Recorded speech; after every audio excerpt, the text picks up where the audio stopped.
Akaname.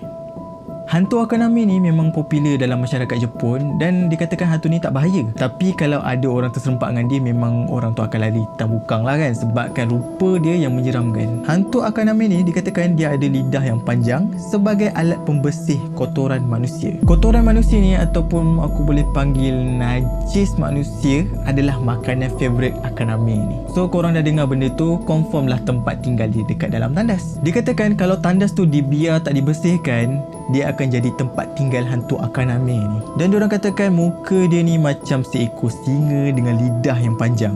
Memang tak pelik lah kan kalau orang Jepun ni pembersih, sebab diorang takut kalau dibiarkan tandas diorang ni kotor and then jadi tempat tinggal hantu Akaname ni. Diorang kata hantu ni memang susah nak halau, dan diorang pun masih tak tahu cara macam mana nak halau hantu Akaname ni once dia dah masuk ataupun dah menginap dekat tandas korang ni lah. Dan inisiatif orang Jepun ni just bersihkan tandas diorang betul-betul supaya tak jadi tempat tinggal hantu Akaname ni.